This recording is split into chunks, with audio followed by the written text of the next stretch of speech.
Você já se perguntou por que alguns discípulos de Jesus parecem ter desaparecido da história? Por que suas vozes foram silenciadas, seus ensinamentos apagados, suas revelações escondidas nas sombras dos séculos? Hoje vamos mergulhar em uma das histórias mais fascinantes e controversas do cristianismo primitivo, uma jornada que nos levará desde as margens do Mar da Galileia até os desertos do Egito, onde manuscritos enterrados por 1.600 anos revelaram segredos que abalaram os alicerces da teologia tradicional. Prepare seu coração para conhecer Filipe, o discípulo esquecido, e a verdade transformadora que Jesus compartilhou com ele, uma verdade tão poderosa que gerou conflitos, provocou perseguições e quase foi apagada completamente da memória da humanidade. Imagine por um momento o que significa ser escolhido pessoalmente por Jesus Cristo. Não através de um intermediário, não por acaso, mas pelo próprio Filho de Deus que vem até você e diz simplesmente uma palavra: segue-me. Foi exatamente isso que aconteceu com Filipe, conforme registrado no Evangelho de João, capítulo 1, versículos 43 a 45. Jesus estava na região da Galileia, uma área que hoje conhecemos como o norte de Israel, próxima ao Mar da Galileia, um corpo d'água de aproximadamente 21 quilômetros de comprimento por 13 quilômetros de largura. Naquela época, essa região era um centro vibrante de atividade pesqueira e comércio, onde diferentes culturas se encontravam e as ideias fluíam tão livremente quanto as águas que alimentavam a terra. Filipe era natural de Betsaida, cujo nome vem do hebraico Beit Tsaida, que significa casa da pesca ou casa dos pescadores. Arqueólogos identificaram as ruínas desta antiga cidade na margem nordeste do Mar da Galileia, e as escavações revelaram uma comunidade próspera do século I, com evidências de produção de vinho, pesca em larga escala e até mesmo influência da cultura greco-romana. Isso é fascinante, porque nos mostra que Filipe não cresceu em um ambiente isolado e provinciano, mas em uma cidade cosmopolita, onde o judaísmo tradicional convivia com o pensamento helenístico, onde pescadores falavam aramaico pela manhã e negociavam em grego à tarde. Para entendermos a dimensão do chamado de Filipe, precisamos compreender o contexto cultural da época. No primeiro século, na Palestina, sob ocupação romana, tornar-se discípulo de um rabi não era uma decisão leviana.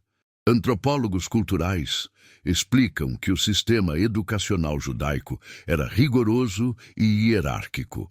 Um jovem que desejasse estudar com um mestre respeitado precisava demonstrar conhecimento profundo das Escrituras, passar por testes rigorosos, e muitas vezes sua família precisava ter recursos para sustentá-lo durante anos de estudo intensivo. Os rabis mais prestigiados escolhiam apenas os alunos mais promissores, aqueles que demonstravam potencial para eventualmente se tornarem mestres também. Mas aqui vem algo revolucionário sobre o chamado de Jesus. Ele inverteu completamente esse sistema. Em vez de esperar que candidatos qualificados viessem até ele, Jesus ia até pessoas comuns, pescadores, cobradores de impostos, pessoas que jamais seriam aceitas nas escolas rabínicas tradicionais.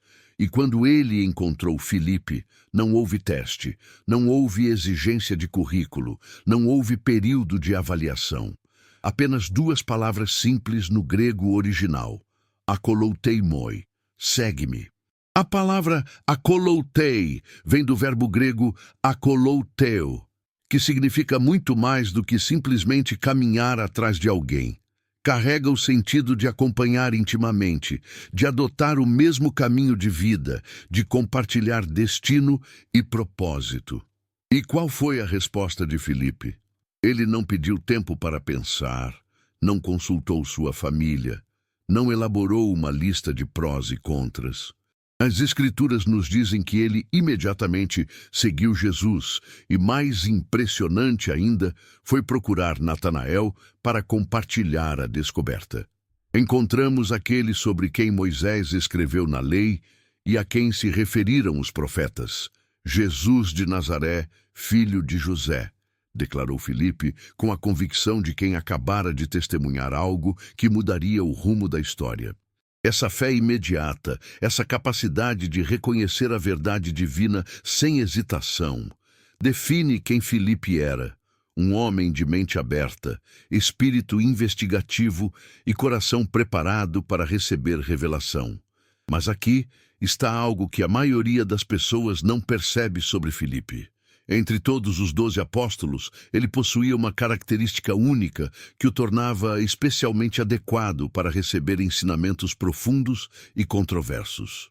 Diferente de Pedro, cuja fé era visceral e emocional, ou de João, cuja conexão com Jesus era mística e contemplativa, Filipe representava o intelecto questionador, a mente que busca compreender antes de aceitar, o espírito que deseja ver a lógica divina por trás dos mistérios da fé.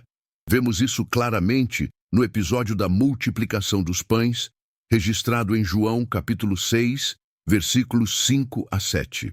Jesus e seus discípulos estavam próximos ao mar da Galileia, e uma multidão de aproximadamente 5.000 homens, sem contar mulheres e crianças, o seguia.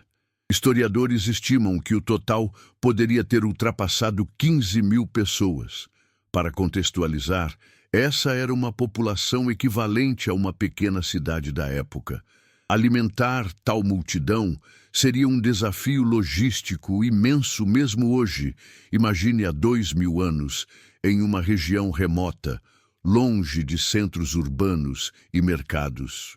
Jesus então se volta para Filipe e faz uma pergunta aparentemente simples: onde compraremos pão para que estes comam? Mas aqui está o detalhe crucial que especialistas em narrativa bíblica destacam. João deixa claro que Jesus fez isso para testar Filipe, pois ele próprio já sabia o que ia fazer. Por que escolher Filipe para esse teste específico? Porque Filipe era o discípulo que pensava em termos práticos, que calculava custos, que analisava recursos. E sua resposta revela exatamente isso. 200 denários de pão não lhes bastariam para que cada um recebesse um pouco. Vamos pausar aqui para entender a magnitude dessa quantia. Um denário era aproximadamente o salário de um dia de trabalho para um trabalhador comum. 200 denários representavam, portanto, mais de 6 meses de trabalho árduo. Economistas que estudam o período estimam que isso equivaleria a cerca de $20.000 em poder de compra atual. Filipe estava dizendo, em essência, mesmo se tivéssemos o equivalente ao orçamento de meio ano de uma família, ainda não seria suficiente para dar a cada pessoa mais que um pequeno pedaço de pão. Essa cena é interpretada por estudiosos como um momento profundamente simbólico. Jesus estava mostrando a Filipe, e através dele a todos nós, que o reino de Deus opera em uma dimensão diferente da lógica humana. Não se trata de negar a razão ou rejeitar o pensamento racional, mas de expandir nossa compreensão para incluir a realidade do poder divino que transcende as limitações materiais. Teólogos gnósticos dos primeiros séculos viam nessa passagem uma metáfora para o despertar espiritual. Filipe representava a mente humana que ainda opera apenas no nível físico, calculando com base no que pode ver e tocar, enquanto Jesus estava tentando elevá-lo a uma percepção mais ampla da realidade. Mas o momento mais extraordinário na jornada de Filipe aconteceu durante a última ceia, naquele recinto superior em Jerusalém, onde Jesus compartilhou suas últimas horas de liberdade com os homens que havia escolhido para transformar o mundo. Arqueólogos acreditam ter identificado a localização desse cenáculo no Monte Sião, na parte sul da cidade velha de Jerusalém. Para chegar lá, Jesus e os discípulos teriam caminhado aproximadamente 2,5 quilômetros desde Betânia, atravessando o vale de Cedron, uma jornada que levaria cerca de 40 minutos a pé. Naquela noite carregada de emoção e pressentimento, Jesus começou a falar sobre sua partida iminente, sobre o Pai, sobre a preparação de um lugar para seus seguidores. Então, em um momento de profunda vulnerabilidade espiritual, Filipe faz a pergunta que ecoaria através dos séculos: Senhor, mostra-nos o Pai, e isso nos basta. Registrado em João, capítulo 14, versículo 8. Essa frase, tão simples em sua superfície, carrega camadas de significado que estudiosos ainda debatem apaixonadamente. A palavra grega traduzida como mostra-nos é deishon, que vem do verbo deiknimi, significando não apenas apontar ou indicar, mas revelar completamente, tornar manifesto, fazer ver com clareza total. Filipe não estava pedindo uma explicação teológica abstrata ou uma descrição poética. Ele queria uma revelação direta, uma experiência concreta do divino. E a resposta de Jesus foi uma das declarações mais profundas e controversas de todo o Novo Testamento. Há tanto tempo estou convosco e não me tens conhecido, Filipe. Quem me vê a mim, vê o Pai. Como dizes tu, mostra-nos o Pai. Pare por um momento e considere a magnitude revolucionária dessas palavras. Jesus estava dizendo que a divindade não é uma entidade distante e inacessível no céu, mas está presente e visível na forma humana que estava diante deles. Ele estava afirmando que o divino e o humano não são categorias mutuamente exclusivas, mas podem coexistir, interpenetrar, tornar-se um. Essa é a semente do que mais tarde seria chamado de o segredo perdido. A ideia de que cada ser humano carrega dentro de si a centelha divina, o potencial de união com o Pai. Essa revelação a Filipe não era apenas informação teológica, era um convite para uma experiência transformadora de consciência. Linguistas que estudam o grego koiné, a língua comum do Novo Testamento, explicam que quando Jesus disse "quem me vê", a palavra vê é heoraken, do verbo oral, que significa não apenas percepção visual, mas compreensão profunda, conhecimento íntimo, visão espiritual. Jesus estava dizendo: quem realmente me conhece, quem percebe minha verdadeira natureza, vê o Pai. Era um chamado para Filipe e para todos nós desenvolvermos uma forma mais profunda de percepção espiritual. Mas aqui vem a reviravolta histórica que mudou tudo. Por séculos, a igreja primitiva lutou com interpretações dessa e de outras declarações radicais de Jesus. Como poderia um homem ser Deus? Como poderia o infinito habitar o finito? Como poderia o eterno manifestar-se no temporal? Diferentes grupos cristãos desenvolveram respostas diferentes para essas questões fundamentais, e uma das tradições mais fascinantes e controversas ficou conhecida como gnosticismo cristão. O termo gnose vem do grego gnosis, que significa conhecimento, mas não conhecimento intelectual ordinário. Trata-se de conhecimento experiencial direto do divino, uma iluminação interior que transforma completamente a percepção de quem a recebe. Os cristãos gnósticos acreditavam que Jesus veio não apenas para morrer pelos pecados da humanidade, mas para ensinar um caminho de despertar espiritual que permitiria a cada pessoa descobrir a divindade dentro de si mesma. E aqui está onde nossa história se torna verdadeiramente extraordinária. Em dezembro de 1945, um camponês egípcio chamado Muhammad Ali al-Saman estava cavando por fertilizante natural perto de uma formação rochosa chamada Jabal al-Tarif, próxima à cidade de Nag Hammadi, no Alto Egito, aproximadamente 550 quilômetros ao sul do Cairo. Sua pá bateu em algo duro, um jarro de cerâmica selado de aproximadamente 60 centímetros de altura. Inicialmente hesitante em abri-lo, temendo que pudesse conter um djinn, um espírito maligno da tradição islâmica, ele finalmente quebrou o jarro esperando encontrar ouro. O que ele descobriu era mais valioso que ouro, embora não soubesse disso na época.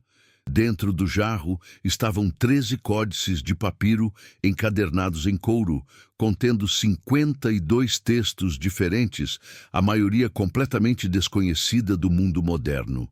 Esses manuscritos haviam sido escondidos ali por volta do ano 390, provavelmente por monges de um monastério próximo que tentavam protegê-los da destruição ordenada por autoridades eclesiásticas que consideravam tais escritos heréticos.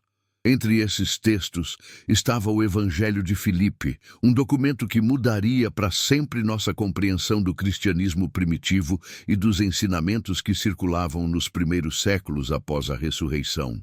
Especialistas em manuscritos antigos datam a composição original deste texto entre os anos 150 e 250 da Era Comum, embora possa conter tradições ainda mais antigas, transmitidas oralmente desde os tempos apostólicos.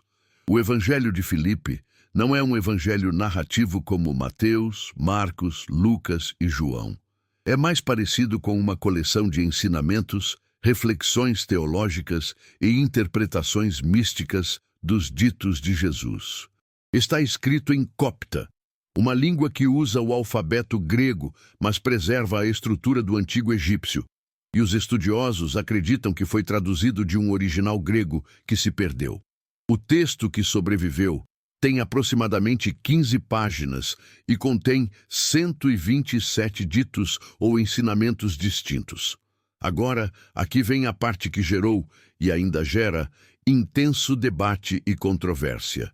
O Evangelho de Filipe contém ensinamentos que desafiam algumas das doutrinas mais fundamentais do cristianismo ortodoxo que se desenvolveu nos séculos posteriores. Vamos explorar alguns desses temas revolucionários, sempre lembrando que estamos lidando com uma tradição cristã antiga e legítima, mesmo que tenha sido posteriormente rejeitada pela corrente que se tornou dominante. Primeiro, o Evangelho de Filipe fala extensivamente sobre o conceito de casamento sagrado, ou câmara nupcial. No texto lemos: a câmara nupcial não é para os animais, nem para os escravos, nem para mulheres impuras, mas é para homens livres e virgens. Antes de saltar para interpretações superficiais, especialistas em simbolismo religioso antigo explicam que isso não se refere primariamente a rituais matrimoniais físicos. A câmara nupcial era uma metáfora para a união mística entre a alma humana e o espírito divino, o momento supremo de iluminação espiritual, onde a separação entre o humano e o divino é transcendida. Antropólogos culturais que estudam religiões de mistério do mundo antigo notam que essa linguagem nupcial era comum em várias tradições espirituais contemporâneas. No judaísmo místico, Deus era frequentemente descrito como o noivo de Israel. No pensamento platônico, filósofos falavam sobre a união da alma com o mundo das ideias.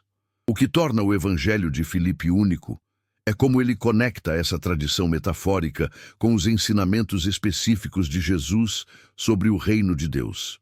Segundo, o texto afirma repetidamente que a salvação vem através do conhecimento, não fé cega, mas gnose, conhecimento experiencial do divino. Uma passagem diz: quem tem conhecimento da verdade é livre, mas o livre não peca, pois aquele que peca é escravo do pecado. Compare isso com as palavras de Jesus em João capítulo 8, versículo 32. Conhecereis a verdade, e a verdade vos libertará. O Evangelho de Filipe está essencialmente expandindo e interpretando esse ensinamento canônico de Jesus, sugerindo que a libertação espiritual genuína vem através de um despertar interior profundo, não meramente através da adesão a doutrinas ou da participação em rituais externos. Terceiro, e talvez mais controverso, o Evangelho de Filipe contém várias referências a Maria Madalena em termos que sugerem uma relação especial com Jesus. Uma passagem famosa, embora parcialmente danificada no manuscrito, diz: a companheira do Salvador é Maria Madalena. O Salvador a amava mais do que a todos os discípulos e costumava beijá-la frequentemente na. A palavra exata após na está perdida devido a um buraco no papiro, levando a especulações intermináveis. Mas historiadores especializados no cristianismo primitivo nos lembram de ser cuidadosos com interpretações sensacionalistas. Na cultura do Oriente Próximo do primeiro século, beijar era um gesto comum de saudação e respeito, não necessariamente romântico ou sexual. Paulo, em suas epístolas, instrui os cristãos a se saudarem com ósculo santo, usando a palavra grega philema, que significa beijo de afeição fraternal. O ponto teológico que o Evangelho de Filipe está fazendo não é sobre o estado civil de Jesus, mas sobre o papel das mulheres no recebimento e transmissão de ensinamentos espirituais profundos, algo revolucionário em uma sociedade patriarcal. Maria Madalena, no pensamento gnóstico cristão, representa a alma humana que alcançou iluminação, que compreendeu os mistérios mais profundos do reino. Ela é frequentemente retratada nesses textos como tendo recebido revelações secretas de Jesus, que até mesmo os 12 apóstolos masculinos tiveram dificuldade em aceitar. Estudiosos de gênero e religião notam que isso reflete lutas reais nas comunidades cristãs primitivas sobre liderança feminina e autoridade espiritual. Quarto, o Evangelho de Filipe apresenta uma cristologia muito sofisticada, ou seja, uma reflexão sobre a natureza de Cristo. O texto afirma: Jesus os enganou. Apareceu não como era, mas apareceu de modo que pudesse ser visto. Apareceu a todos eles. Apareceu aos grandes como grande, apareceu aos pequenos como pequeno, apareceu aos anjos como anjo e aos humanos como humano. Isso não está sugerindo que Jesus era falso ou enganador no sentido negativo. Teólogos explicam que o texto está explorando o mistério da encarnação, como o divino infinito pode se manifestar de maneiras compreensíveis para diferentes níveis de consciência humana. É similar ao conceito que Paulo expressa em 1 Coríntios, capítulo 9, versículo 22, onde diz: Fiz-me tudo para todos, para por todos os meios chegar a salvar alguns. Jesus, segundo o Evangelho de Filipe, adaptava sua revelação à capacidade de compreensão de cada pessoa, encontrando-as onde estavam em sua jornada espiritual, mas sempre convidando-as a ir mais profundo, a ver mais claramente, a conhecer mais intimamente. Agora, você pode estar se perguntando, se esses ensinamentos são autênticos e profundos, por que foram rejeitados? Por que o Evangelho de Filipe não está na Bíblia? Essa é uma pergunta crucial que nos leva ao coração de como o cristianismo evoluiu nos primeiros séculos após a ressurreição.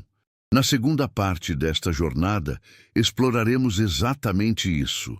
As forças políticas e teológicas que moldaram qual versão do cristianismo sobreviveu, o que aconteceu com Filipe após a ressurreição, e, mais importante, o que esse segredo perdido significa para a sua vida hoje. Mas antes de partirmos, deixe-me fazer uma pergunta que você deve levar consigo. E se o verdadeiro reino de Deus, que Jesus revelou a Filipe, ainda estiver dentro de você, esperando ser redescoberto?